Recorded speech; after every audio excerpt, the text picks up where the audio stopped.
Bueno, amigos, de regreso aquí en InfoAnálisis, nos acompaña esta mañana el ingeniero Juan Antonio Ducré. Él tiene una extensa e intensa carrera en el servicio público. Él es actualmente miembro de la Junta Directiva de los proyectos Línea 3 del Metro y en el aeropuerto de Tocumen también, y él está encargado del seguimiento del aeropuerto de Tocumen, es presidente en la Junta Directiva del aeropuerto de Tocumen. Él ocupó el cargo de viceministro los primeros 5 meses en el gobierno del presidente Laurentino Cortizo y también ha sido director del IDAN. Buen día, ingeniero Ducré, ¿cómo está? Muy buenos días y siempre a la orden, con mucho gusto participar. Bienvenido aquí a InfoAnálisis, le agradecemos mucho su tiempo. Don Rubén. Bueno, hay cosas que son exitosas en Panamá, digamos, el metro. ¿No? El metro ha cumplido todas las expectativas. Y ahora que se está reformando el uso del metro, producto de la pandemia, ¿qué cosas fundamentales se van a permitir en el metro? ¿Cuántos pasajeros por vagón? Bueno, de hecho, si uno ve ahorita mismo las instalaciones del metro, ya se han tomado medidas directas del distanciamiento. Están marcados en los pisos, están señalizados las distancias, tanto para las máquinas de comprar crédito como para la entrada de los trinquetes. Los asientos dentro del metro están también marcados cuáles usar, cuáles no usar. Y además que se tiene un protocolo muy estricto de esterilización y de limpieza, se ha aumentado muchísimo en las noches. Entonces se han estado tomando medidas muy rigurosas, cámaras térmicas para medir temperatura de manera automática a los que van entrando, parecidas a las que están en el aeropuerto. En el aeropuerto estamos también aplicando protocolos muy similares, pero entendiendo que son riesgos distintos. El metro es mucho más masivo, prácticamente casi 800,000 personas pueden circular por las líneas de metro a todos los días. Y en el aeropuerto tenemos otro tipo de riesgo que vamos a tener. Bueno, en este momento no lo tenemos porque estamos cerrados en el aeropuerto, pero vamos a tener la transferencia o flujo de personal internacional en el área del hub, lo que nosotros llamamos área exterior o área aire, que son gente que se baja de un avión y se monta en otro, y que está en contacto con personas del país que trabajan de alguna manera en esas áreas. En ambas partes hay planes muy rigurosos para tomar las medidas de prevención, y el metro que está trabajando las tiene implementadas. En el aeropuerto ya se están implementando, sobre todo con la salida de vuelos humanitarios, que es lo que está funcionando hasta ahora. Y ha llegado solamente un vuelo humanitario con repatriación de panameños, pero ya esta semana se esperan, afortunadamente, que comiencen el flujo con cautela, con prudencia de los vuelos humanitarios, para que las personas puedan repatriarse, sobre todo el caso de muchos estudiantes panameños que de verdad la están pasando en situaciones difíciles en países como Cuba, como México, en Estados Unidos. En Estados Unidos, pero hay estudiantes que evidentemente, a pesar de que también el IFARU como política está implementando estar al día en las becas, en los préstamos, para que no se queden sin dinero en esos países, pero están pasando situaciones difíciles definitivamente. Ok, doctor Ritter. Antonio, una de las quejas y de las imágenes que hemos visto en televisión en los últimos días es las personas que tienen que, precisamente por el distanciamiento físico que impera en los buses, personas que tienen que esperar horas en una parada a esperar a que llegue un bus con suficiente espacio para que puedan entrar. Yo supongo que eso es algo que va a pasar también en el metro a partir del lunes, porque con esa, y he visto también la manera como ha estado marcado en el metro, pero supongo que eso implicará una mayor densidad, llamémoslo así, de vagones por hora, para poder trasladar a la cantidad de personas, algunas que irán a trabajar, otras que irán sencillamente, aprovecharán para salir. Eso es una realidad con la que nosotros tenemos que vivir. Yo veo un potencial problema en el transporte público a partir del lunes, cuando ya termina la cuarentena, no, puede que no termine el confinamiento, pero termina la cuarentena porque se cambia por el toque de queda. Bueno, mire, definitivamente que no es un potencial problema, es un problema que vamos a tener que enfrentar. Es un problema que lo están viviendo ya otros países. El tema de la pandemia, el problema que tenemos ahorita mismo es la economía parada. Afortunadamente, la planificación es por bloques. Digamos que se van a ir abriendo bloques para todo lo que es las áreas productivas, y eso también va a influir en los flujos. Pero evidentemente, una vez que todos los bloques abran, vamos a tener el reto de cómo manejar los flujos. Un poco similar se tiene en la industria internacional de los aeropuertos. Imagínense cómo hacemos para espaciar dentro de un aeropuerto que ya tenía una capacidad de ciertas millones de personas al año. Ahora, ¿cómo hacemos para ponerlas a 2 metros a cada uno? Tenemos un balance entre cómo vaya creciendo el flujo, pero vamos a llegar a un punto que definitivamente que va a haber atoramiento. Entonces, son retos que se están viendo, aumentar las frecuencias de vagones, aumentar la cantidad de vagones, pero todo eso tiene un límite al final del camino, y por eso lo llamamos la nueva realidad. Es una realidad que tenemos que adaptarnos y tenemos que irla enfrentando con las medidas de mitigación, pero va a ser molesta y eso hay que saberlo. A ver, ingeniero, ¿tú crees? La mayor parte de la sociedad panameña ha cumplido rigurosamente las indicaciones para mitigar el impacto de esta pandemia. La mayor parte de los ciudadanos, casi que el 99 tantos %.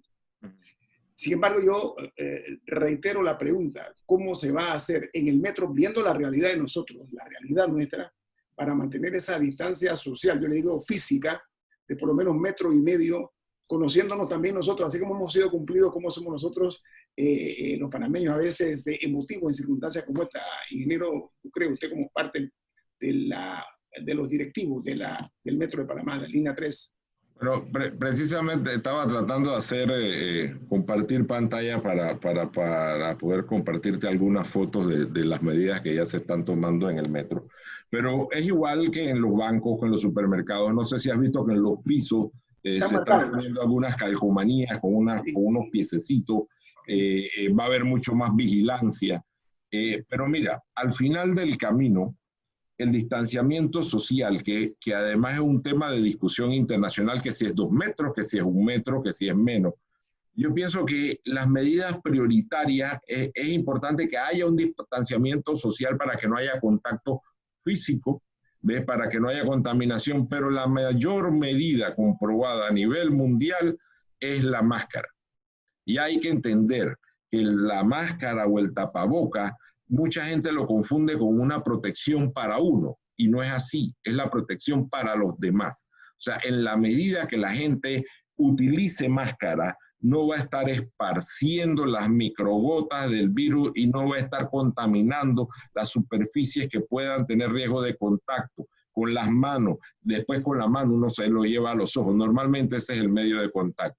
Entonces, en la medida que las personas utilicen las máscaras y se vuelva eso una medida muy acuciosa, muy rigurosa, eso es lo efectivo. Mire, países, estos problemas, imagínense el metro de acá, imagínense cómo es el de Corea, cómo es el de Tokio, y son países que han logrado, sin bajar los volúmenes de tráfico y movilidad, controlar la pandemia. Y normalmente lo han hecho con mucho lavado de manos y con máscara. Y yo creo que esas son las medidas principales, más que preocuparse por que si son 2 metros, evidentemente los volúmenes los vamos a tener que enfrentar, y es un reto tanto en el metro como también lo va a ser en los aeropuertos, y los tiempos y las medidas internacionales que hay que tomar.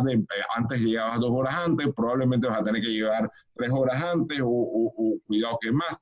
Y depende mucho también de cómo los países se pongan de acuerdo en las medidas internacionales. Mira, hay una característica de esta pandemia, y ha sido la asimetría de las políticas públicas a nivel internacional que han tenido los países. Cada uno ha tomado medidas distintas y ha sido difícil ese consenso internacional de qué hacer, qué medidas tomar.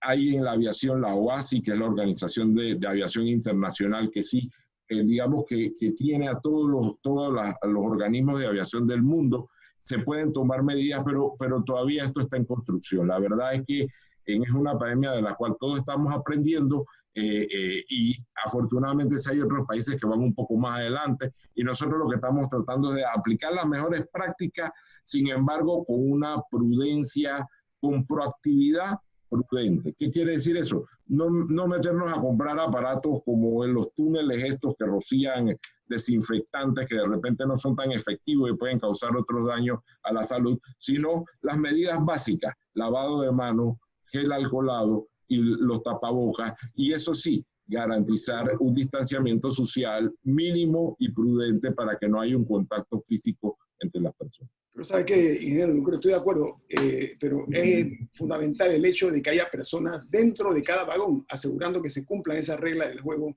que estoy seguro y espero que así se va a hacer, así que felicito. El metro, desde que se estableció la metrocultura, tiene eso, y mire, si hay un sistema que ha establecido un paradigma en el cambio de la cultura en este país, es el metro. Es un lugar donde usted entra y no ve un papel. No solamente persona física, el sistema de videovigilancia del metro, el centro de control que tiene en la oficina central, ahí cada milímetro del metro está vigilado por cámaras y son sistemas inteligentes, ojo, que se pueden dar. Así que afortunadamente el metro es muy moderno y tiene esa capacidad de seguimiento. Bueno, eso es importante, el cumplimiento de esta nueva norma, que es cierto, hay una cultura del metro, lo acepto como tal, como bueno, pero ser más riguroso en esta, ingeniero Ducre. Vamos al corte comercial, al regreso, más aquí en Info Análisis, un programa para la gente inteligente. De regreso aquí con nuestro invitado, el ingeniero Juan Antonio Ducre. Él además es la persona responsable del saneamiento de la bahía, un proyecto importante. Pero hoy Panamá es noticia internacional, nada menos que la voz de los Estados Unidos de América, la BOA, como se le conoce. Porque hablan por primera vez ellos acerca de el sobreprecio en la compra de los respiradores en Panamá. Yo voy a pedir al operador que ponga el audio para que lo escuchemos, cuál es el enfoque que le da la Voz de América a esta noticia, que me llama la atención que sea parte del contenido de la Voz de los Estados Unidos de América. Adelante con el audio, por favor. Y no hay descanso para los estafadores en América Latina, ni siquiera en plena pandemia. Desde Argentina a Panamá, varios funcionarios públicos se han visto obligados a renunciar ante crecientes reportes sobre la compra fraudulenta de respiradores, mascarillas y otros suministros médicos.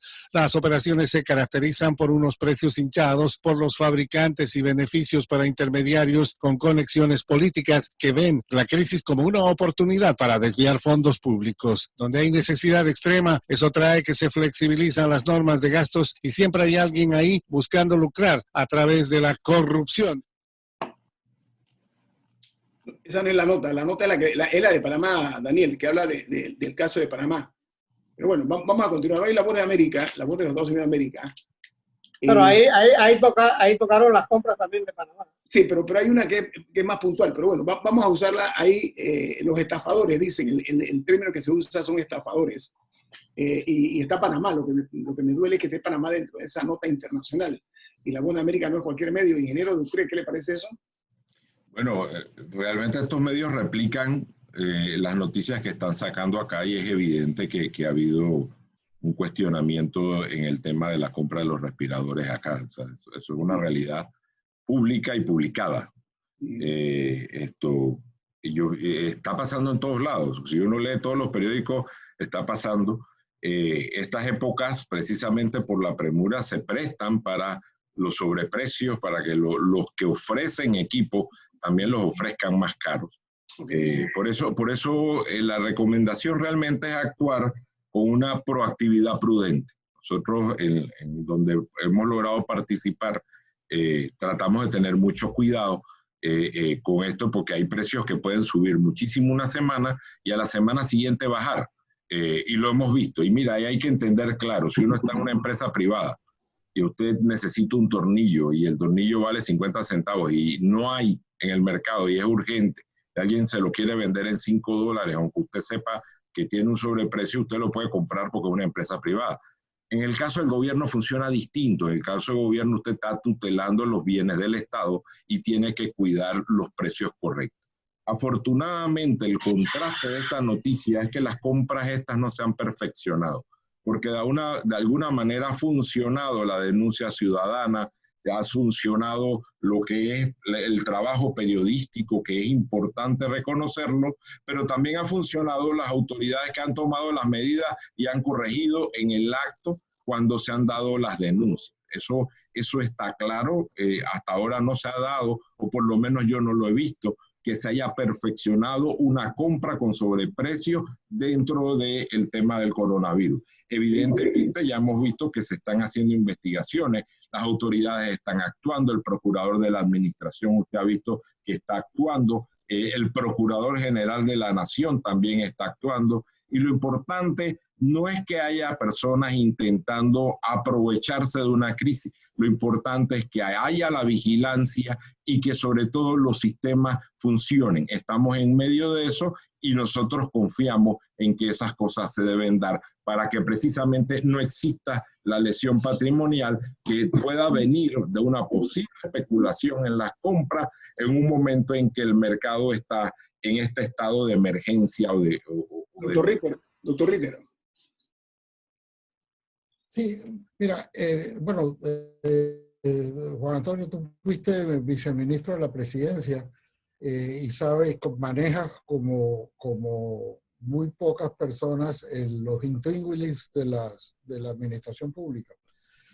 Nosotros vimos la semana pasada, todos lo vieron porque salió en despliegue de página completa en todos los diarios, la aclaración que hacía la presidencia de que no se había gastado un solo centavo, un solo balboa, para usar la expresión exacta, con cargo al COVID-19, al presupuesto del COVID-19 en todo este tiempo. En el comunicado que firmaron la ministra de Salud y el vicepresidente Carrizo, se señala que se dice explícitamente que sí se compraron, con los estándares de seguridad, etcétera, pero que sí hubo compras. Entonces, ¿cómo puede ocurrir que el propio gobierno se desmienta a sí mismo con un comunicado que además mereció la crítica de los gremios, de los periodistas, porque era un ataque directo a la credibilidad o a un periódico? Yo estoy seguro que está al tanto de esa expresión de que no se había gastado en estos 70 y tantos días de pandemia, que no se había gastado un solo balboa en esta materia. ¿Cómo se puede explicar esa contradicción? Mire, evidentemente, y se lo digo ya como personalmente, yo siempre voy a estar a favor del cuestionamiento, porque el cuestionamiento es importante para que los bienes públicos que son de todos sean bien tutelados y bien vigilados. Sin embargo, también hay un tema a veces de lo comunicacional y de terminológico. O sea, en el caso de lo que es el ciclo de una compra del Estado que comienza desde que se elabora un presupuesto y se tiene un presupuesto para comprar, se hace el proceso de selección de contratistas, de selección del producto. El producto, digamos que las partidas se comprometen, el producto se entrega, en ese momento se devenga el producto o servicio. Y del paso del devengado al paso de ejecución significa que se junta tres cosas importantes: el acta de entrega del producto o servicio devengado, la parte presupuestaria y la parte financiera para que mediante tesorería se pague el bien o producto o servicio. Realmente el que existe una lesión patrimonial con algo que haya sido cuestionable o ilegal tiene que cumplir ese ciclo para que haya la lesión, que haya habido el desembolso. Ojo, y es importante recalcarlo, el hecho de que algo se compre a un precio mayor producto de una emergencia no significa involucra una ilegalidad, porque para que haya ilegalidad tiene que estar fuera de la ley. Puede que usted esté comprando algo caro y no necesariamente quiere decir que haya un elemento de corrupción. puede que se haya tomado una mala decisión, puede haber una falta administrativa. Todas estas cosas, primero hay que entender en el momento en que estamos y como le digo, es importante que las personas estén vigilantes porque a nivel mundial sí hay gente tratándose de aprovechar. No solamente en Panamá. Si usted ve muchas de estas cosas, son los mismos personajes que hay en otros países.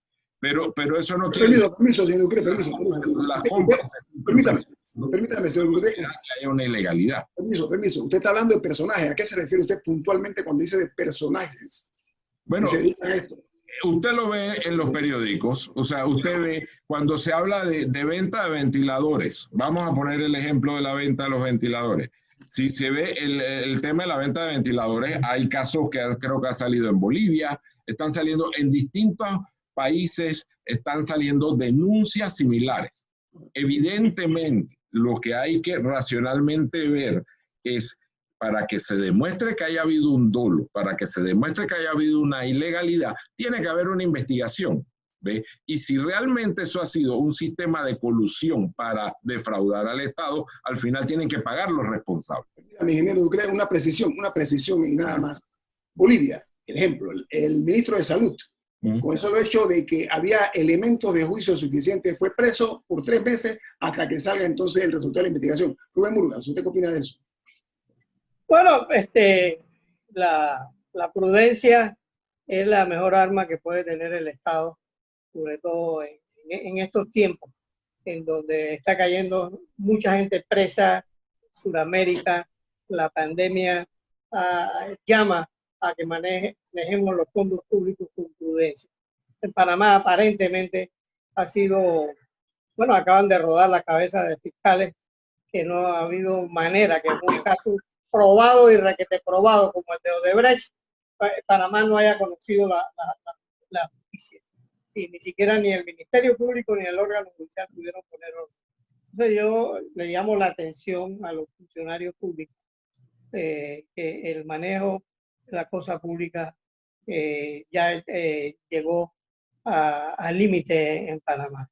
Hay que, porque los últimos gobiernos no han manejado las cosas bien. Y bueno, tenemos que recapacitar, que actuar bien y que la gente le tema a la cárcel. Sí, pero el tema aquí, el argumento del señor Ducre es importante. Lo que pasa en el Ducre que se ha sembrado la duda. No sé si me explico. Totalmente. Se ha sembrado la duda. Razonable por la mala forma de que se manejó el tema. Y se ha publicado mucho y se ha hablado mucho. Sin embargo, le digo, estamos en medio de la pandemia, estamos en medio de lo que está sucediendo, el impacto del incendio, para poner la comparación. Yo, en el caso de Bolivia, no conozco los detalles, pero como le digo, realmente... No, sí, fue así, le reitero. No se pagó. Yo sí sé que hay países donde están comprando y han pagado. Yo creo que el mensaje que han mandado en el comunicado el vicepresidente Carrizo y la ministra de Salud es que no se ha pagado ninguna compra o ninguna intención de compra de lo que se ha hecho. Evidentemente, la ley dice que después de esto tiene que haber rendición de cuentas y ha comenzado antes, después de que termine el evento, porque la ley estaba hecha para eventos más puntuales de lo que está hecho. De repente, después de que esto pase, también vamos a tener que legislar, mejorar los controles de transparencia, porque lo que estamos viviendo es inédito. Lo que sí es el mensaje del gobierno nacional es que lo que se ha denunciado, que donde hay algún tipo de inconformidad ciudadana, se está investigando y si se tienen que parar las compras, se han parado las compras. Ese es el mensaje. Eso no quiere decir que no se necesiten los respiradores, no se necesite el alcoholado, pero por eso tenemos que actuar con una proactividad prudente, ¿ves? Con entendiendo que la opinión pública y la opinión publicada tienen el derecho a actuar y hay que respetarlo, ¿ves? Pero en ese balance, en ese equilibrio, también tenemos que administrar una pandemia donde la gente quiere salir a la calle, donde la gente está en las casas, donde se exacerba el tema de las redes. Entonces, tenemos que actuar con prudencia, con respeto a la libertad de opinión también. Tengo un corte comercial, ingeniero. Mejores resultados al final. Tengo un corte que comercial. está tratando de hacer el presidente. Disculpe, tengo un corte comercial. Al regreso vamos a ampliar esto porque creo que usted es una persona, una fuente muy interesante. Al regreso, aquí en Infoanálisis, el ingeniero Juan Carlos Ducró, él nos distingue. Juan Antonio Ducró, discúlpeme, ingeniero, viene más aquí en Infoanálisis, un programa para la gente inteligente. Vamos a cerrar este tema, pero antes, ingeniero Ducré, yo creo mucho en las precisiones periodísticas. En Bolivia se separó al ministro de Salud ante los sobreprecios y se le investiga, pero está separado. En Perú, 40 altos oficiales, incluidos generales, coroneles, mayores, se les separó y se está investigando. Doctor Ritter. Esta es la... Lo que pasa es que Panamá es muy difícil comparar con el resto de los países, porque en Panamá las cosas no funcionan igual. No funciona igual la justicia, no funciona igual la cuarentena, lo que hablábamos en el primer bloque, la cantidad de altos funcionarios en distintos países, incluidos presidentes, que por violar la cuarentena terminan cuestionados y terminan al borde de la renuncia solo por violar la cuarentena. Y en Panamá eso es impensable. O sea, en Panamá se viola la cuarentena con absoluta impunidad. Igual está pasando con las investigaciones. Nosotros no podemos pensar en que estas investigaciones, primero porque está medio paralizado, todo el sistema de administración de justicia está medio paralizado, y entonces nos han estado de alguna forma, esto no quiero señalar al ingeniero Ducré que nos acompaña, sino con una terminología que era donde yo quería que precisáramos. Porque en el remitido del gobierno, ingeniero, yo no me estaba refiriendo a que se había habido o no dolo.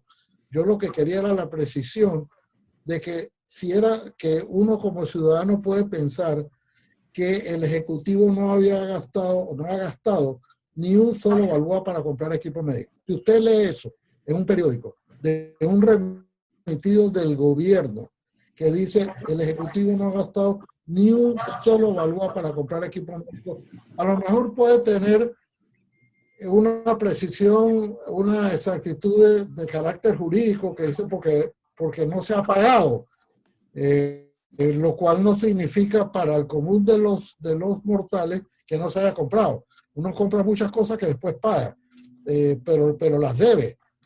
Entonces, yo pregunto por la exactitud de la expresión, el Ejecutivo no ha gastado, estoy leyendo, no ha gastado ni un solo balboa para comprar equipo médico.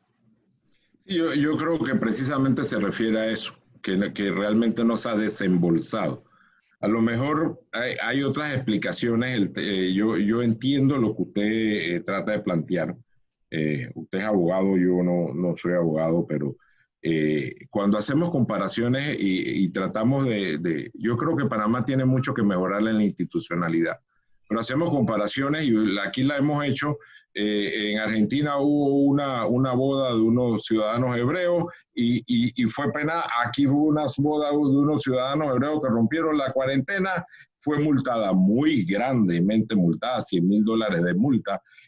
Aquí hubo una artista muy famosa que todos queremos, por cierto, pero rompió la cuarentena y ha habido consecuencias tanto a la persona que le dio salvoconducto como a ella. Y aquí usted habla de lo que está pasando, pero aquí hubo un cuestionamiento de unas compras y el viceministro renunció y hay procesos de investigación que se están llevando en el Ministerio Público y se están llevando inclusive el procurador de la administración, es una noticia pública, que también está haciendo la investigación. Lo que también queremos, por lo que yo le entiendo a ustedes y le devuelvo la pregunta, es si metamos a la gente presa por una investigación que está iniciando o esperamos a tener algún indicio de que haya habido un delito para hacerlo.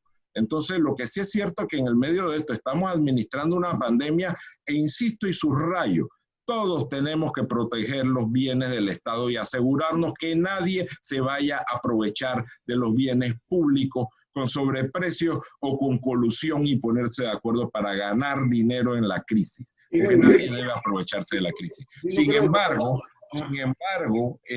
yo entiendo en este momento el nivel que existe de expectativa, porque estamos todos en la casa, porque estamos encerrados, ¿ves? Porque hemos vivido 10 años de aquí, que aquí no pasó nada con todo lo que pasó, ¿ves? Pero lo que sí es cierto es que hemos tenido un gobierno que ha reaccionado cuando se presentan las denuncias, se paran las compras y ha pasado lo que ha pasado. O sea, aquí usted ha visto que han habido ministros que han sido destituidos, han habido ministros que han renunciado por casos que han pasado como pasaron en las cárceles.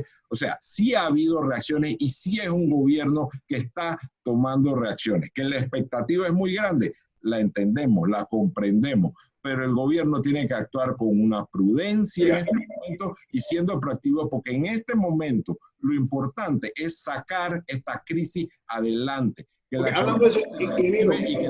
salud de la ciudadanía se proteja. Y quiero aprovechar el tiempo. Ayer se fue el fluido eléctrico y se fue el agua. Persiste el problema. El señor Murga tenía que preguntar algo. ¿Hasta cuándo vamos a vivir con esta desasosiego? Señor Murga, rapidito, una pregunta corta para una respuesta corta sobre el tema. Bueno, es que algo pasa con el sistema eléctrico que tiene que ver con el agua, con el suministro de agua. Entonces, muchos estamos extrañando al IRRE y lo estamos extrañando con cariño. ¿Por qué? Porque el IRRE no tenía los problemas que tiene el sistema eléctrico hoy en día, que afectan el suministro de agua. Yo quisiera la opinión de usted, que tiene experiencia. Exdirector del IDAN. Sí, mira, evidentemente, y bueno, a eso vinimos a hablar del agua, hemos quedado hablando de ventiladores, de lo cual es un tema que no domino y no estoy relacionado. Pero lo bueno es que hemos hablado de transparencia y eso es un tema que siempre es vigente y hemos hablado también de la actitud del gobierno de responder a la inquietud ciudadana, que yo creo que también es importante. Mira, este gobierno dentro de su plan tiene comprar los repuestos necesarios. En este momento estamos comprando más de 18 millones de dólares, pero lo estamos haciendo con un proceso muy prudente, transparente. Créanme que lo vamos a hacer con todas las de la ley, porque todo esto que ha pasado, la buena lección es que sí sirve para que todos se cuiden de lo que están comprando, y eso yo creo que es positivo, y eso va. Sin embargo, sí hay que decir, la planta potabilizadora de Chilibre es susceptible a los apagones nacionales. La planta está seteada, las protecciones que tiene, cuando hay un apagón nacional, ella para protegerse se apaga. Arrancar la planta de Chilibre demora por lo menos 4 horas. Y cuando la ciudad se queda sin agua, hay muchos lugares que demoran hasta 24 horas para restablecerse. Eso es lo que conocemos como la resiliencia. O sea, la resiliencia del sistema de agua es mucho más lenta que la eléctrica, porque el apagón puede demorar 30 segundos y eso saca la planta de funcionamiento. Tenemos que robustecer la red eléctrica. Mucha gente dice, bueno, ¿por qué no ponemos una planta eléctrica? Porque son 20 megas, es algo muy grande. La planta eléctrica de Chilibre es gigantesca. Entonces, sí, hay planes que pueden mitigar o darle redundancia, como por ejemplo tener una línea de alimentación eléctrica. Si usted ve que se va la luz a nivel nacional, la CP, el canal, sigue funcionando. ¿Por qué? Porque el canal tiene un sistema interno de producción de electricidad, que si la red eléctrica se cae, ellos siguen funcionando. se está previendo tanto para el Metro de Panamá como se puede prever para la parte de Chilibre, que se conecten a un sistema como ese o se conecten directo a una de las generadoras en Colón para que cuando se caiga la red nacional, ellos sigan alimentados por alguna generadora que siga funcionando. Y ahora, ingeniero Ducret, con permiso suyo. En Panamá Oeste, está bien la explicación que me ha dado de Chilibre, porque Chilibre es la mega planta del agua de Panamá. Pero en Panamá Oeste, el servicio eléctrico está fallando y afectando el agua de Panamá Oeste de forma horrible. Y no hay manera de que alguien le ponga el cascabel al gato. Y mira, y es una empresa privada. Y cada vez que eso pasa, todo el mundo dice que lo que hay que hacer es privatizar el IDAN. Y la que causa el problema son una empresa privada. Pero muy bien el amigo de ustedes tres, que fue el que generó este sistema de generación, conducción y distribuidoras privadas. Yo creo que él lo ha dicho y yo comparto con él, con el doctor Valladares. ¿Quién es el amigo? El doctor Ernesto Pérez Valladares. Presidente. Sí, exacto. Que él lo ha dicho y mire, yo comparto con él ese criterio. Él muchas veces ha dicho que ese sistema que se diseñó en su gobierno de generar con empresas privadas y distribuir con empresas privadas, le faltó fortalecer el ente regulador. Porque al final los sistemas, cuando usted tiene actores privados, funcionan cuando hay vigilancia y consecuencia de no cumplir sus contratos, sus indicadores de cumplimiento, y en eso hay que fortalecer. Pero eso también es un reflejo de nuestra institucionalidad. Eso es un reflejo de todo lo que ustedes aquí están hablando todos los días. Es un reto que tenemos como país. Si nosotros queremos funcionar con ese tipo de sistema, tenemos que tener un ente regulador que sea tan robusto como un buen sistema judicial, que ponga las multas que tenga que poner y que exija las inversiones, porque ¿qué pasa? Que las reinversiones que tienen que hacer con las ganancias que dan los sistemas no se hacen. Los sistemas se deterioran, al final se dan estos fallos. Hombre, se han habido, y sobre todo en el oeste, se están haciendo inversiones. Hay una nueva estación encapsulada en Burunga que va a mejorar el suministro. La pregunta es si es suficiente, si esas redes que ya están viejas han tenido el grado de reinversión necesaria para poder manejar el grado de confiabilidad que tienen. Y no me refiero solamente al oeste, me refiero a nivel nacional. Lo que sí le digo como conclusión es que un 60% de las interrupciones que tiene Chilibre se deben a causas exógenas del sistema eléctrico nacional, no es a causa de la ineficiencia del IDAN, porque el IDAN sea una empresa pública, sino porque es producto de un sistema que no debería estar fallando con tanta regularidad. Ingeniero Ducret, usted es un hombre muy ocupado y lo comprendemos nosotros el equipo de Infoanálisis, pero nos puede regalar unos minutos más para ampliar un poquito sobre el agua, porque vale la pena, ¿sabe por qué? Porque se puede ir la luz. Con mucho gusto. Pero sin agua es un tema totalmente distinto, doctor Ritter. No, yo, si hubiera un minuto más, a ver, el problema presupuestario del IDAN es como todos sabemos, grave.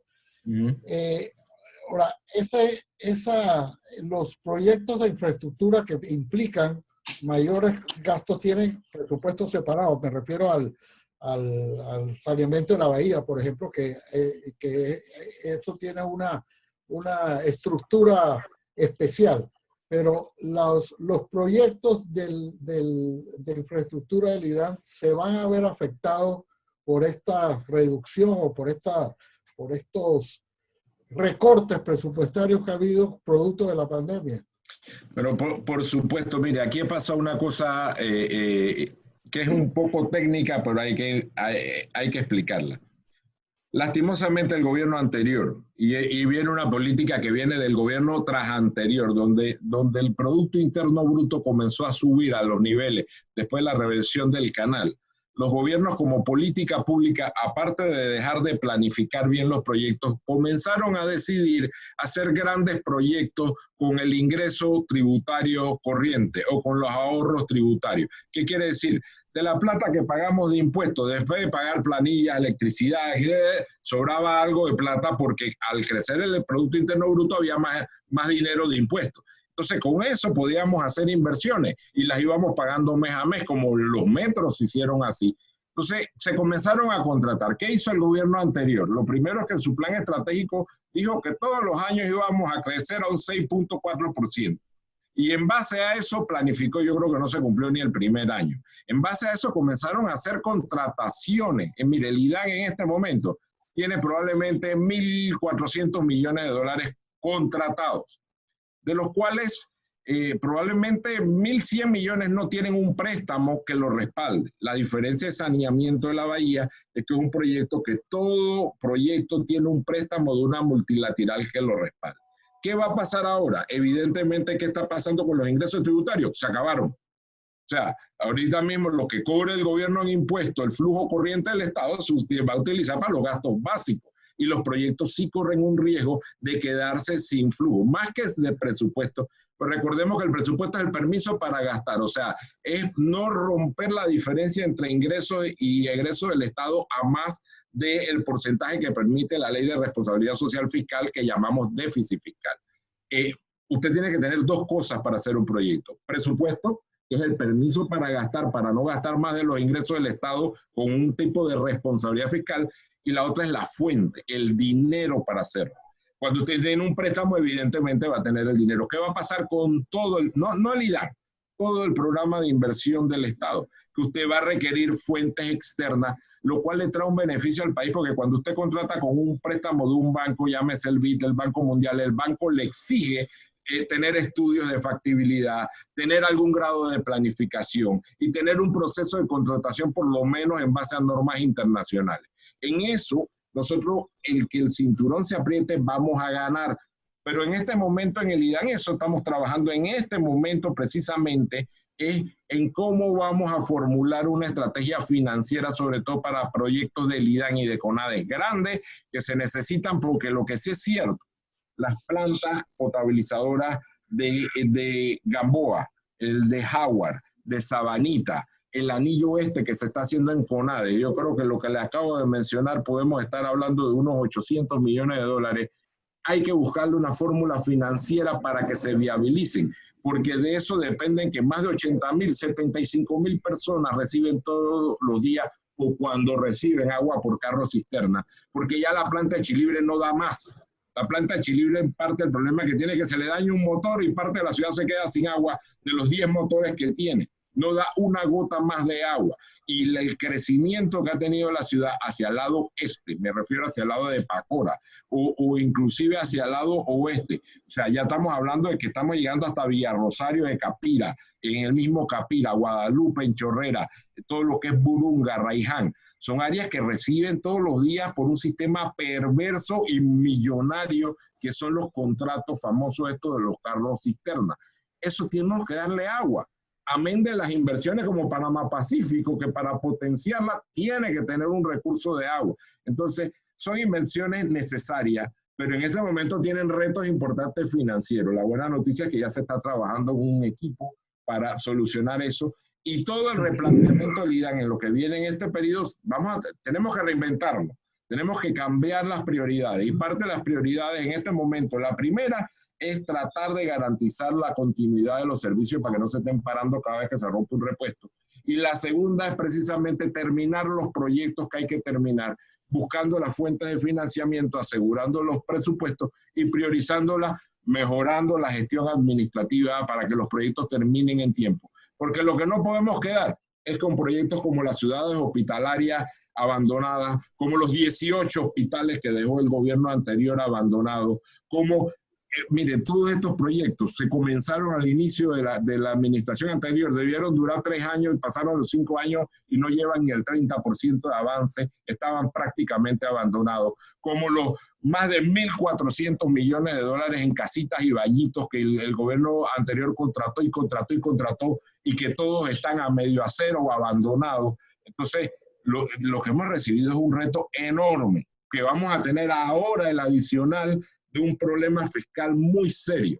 Pero eso también es una oportunidad para volver a los esquemas digamos, de disciplina fiscal y administrativa de los fondos públicos para realizarlo en base a prioridades y en base a un buen manejo financiero y presupuestario en los proyectos de inversión nacional. Ingeniero Duque, usted mencionó al expresidente Ernesto Pérez Valladares. Él le está replicando, escucha lo que dice el presidente Valladares, no dice, solo una aclaración.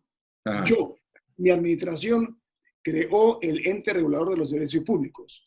Posteriormente se desfiguró, se le quitó poder, se politizó las sanciones y en consecuencia hoy día necesita una reingeniería total. Le contesta. No, y yo coincido, mire, y por eso yo lo mencionaba, y yo sé que lo ha mencionado, y yo coincido con él en eso. Cuando él lo creó, inclusive habían 3 magistrados. ¿Se acuerda que Nilson Espino era el encargado de agua? Y había un magistrado para cada sector. Y lo que sí es cierto, y coincido con él, que la institucionalidad de esa figura, que es importantísima para regular el buen funcionamiento de los sectores, en esa asociación público-privada que debe haber, se ha ido fortaleciendo. Y eso es parte de nuestra cultura de deficiencia institucional en la cual tenemos que trabajar. Mire, hay otra cosa, una función del ente regulador importantísima, que no solo del ente regulador es la estadística, lo que no se mide no mejora.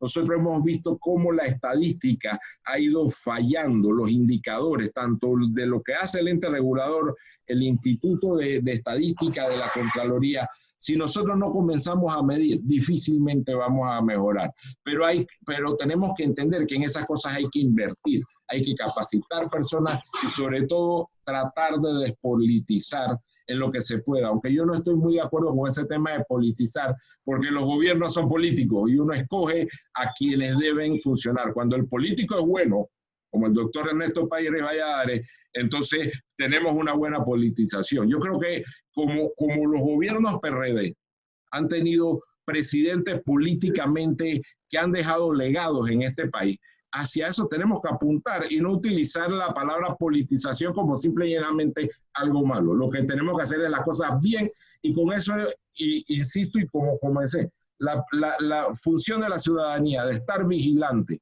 de estar poniendo denuncias, aunque algunas sean ciertas, otras no sean ciertas, es más importante que estar en ese deterioro que hemos vivido y sobre todo en lo que pasó, no solo los últimos 10 años, sobre todo los últimos 5 años que nos dejaron con unos retos impresionantes en los temas de contratación y mala administración de contratos de inversión pública. El trabajo de usted era hacer el due diligence y saber de antemano qué iba a enfrentar, ingeniero Duque, usted lo sabe. Y en eso estamos, créanos, y eso es parte de lo que es poner la casa en orden.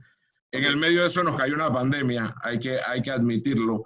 Y bueno, estamos trabajando en eso. Yo creo que tenemos un presidente comprometido con eso, con un equipo que estamos para apoyarlo en eso y tenemos que, como buenos funcionarios públicos, aceptar las críticas, aceptar las denuncias, dar las respuestas y actuar con transparencia, que es lo que todos tenemos que hacer. Eso es parte de la democracia. Si somos democráticos hay que hacerlo y el derecho que tiene el ciudadano a quejarse cuando recibe malos servicios. ¿Y sabe qué? Así mismo es. La responsabilidad de este gobierno. Vamos a olvidarnos, yo no creo mucho en mirar hacia el pasado de esa manera. Hay que resolver los problemas hoy. No podemos seguir viviendo que cada vez que se daña una pieza del IDAN nos quedamos horas sin fluido eléctrico. Ese es parte de los efectos que puede tener negativo en la pandemia. Es al revés, es al revés. Cuando se daña el fluido eléctrico, se daña la pieza del IDAN. Sí, gracias. Lo que quiero decir es que aprecio mucho su tiempo. Ahora, Ducre, una pregunta básica. Panamá está lleno de agua y no solo grandes ríos, grandes lagos, sino que tenemos mucha agua subterránea. Yo conocí en Villa Rosario un pequeño acueducto que le da a 400 casas y le cobra $4 a cada casa. Y tiene una perfección en el manejo del dinero. Creo que se llama Villa Rosario. Todo el mundo paga adelantado el agua. Y tenían fondos por más de 20.000 balboas en stock. acueductos de su administración. Ellos sacan el agua con pozos, por turbinas. ¿Por qué no vamos hacia eso? Ya esos grandes acueductos no se justifican en un país que tiene tanta agua como Panamá. Mire, lo que usted está mencionando es correcto, es una junta administradora de acueducto rural, hay más de 1.700 a nivel nacional. Yo una vez estuve viendo los números, más del 45% funcionan con un alto grado ¿cómo le digo?, de satisfacción de sus usuarios. Sin embargo, ahí está la diferencia entre lo rural y lo urbano. Nosotros, evidentemente, Villa Rosario se está convirtiendo casi en un suburbio. Cuando se abran estas autopistas de 8 carriles, Villa Rosario prácticamente se va a volver parte de la ciudad. Entonces, también es parte de manejar las expectativas si usted pregunta, hay acueductos rurales que no quieren pegarse a las líneas del IDAM porque están satisfechos, como usted bien dice, con el servicio, pero hay otros que no. Entonces, lo importante es la planificación. Yo pienso que al final de esto es planificación con sostenibilidad. Sincerar al final lo que pueden pagar las personas, llevar subsidios individuales a quien necesita el subsidio, porque la verdad es que con las tarifas que tenemos, probablemente usted y yo estemos subsidiados, porque no pagamos más de $14 por agua cuando pagamos $150 por celular al mes. Entonces, al final eso es política pública, pero eso es un deterioro que no ha sido de Panamá. Yo pienso que esta pandemia va a ser un poco repensar lo que es la manera de hacer política pública y repensar los modelos donde el mercado no es el que soluciona todo. Los gobiernos tienen que entrar a planificar y los gobiernos tienen que hacer esa intervención para que las cosas tengan sostenibilidad y se hagan con mayor prudencia y mayor, digamos, visión a largo plazo. Además, muchas gracias por estar con nosotros. Nos hemos extendido porque realmente el tema del agua no podíamos dejarlo por fuera. Una persona que sabe lo que dice lo que sabe, porque usted fue director general del IDAM, ingeniero Ducré. Muchas gracias. Que tenga usted un buen día. A la orden siempre. Saludos. El equipo de Infoanálisis. Rubén Darío Murgas. Jorge Eduardo Ritter. Y Guillermo Antonio Adames, nos vamos. Gracias.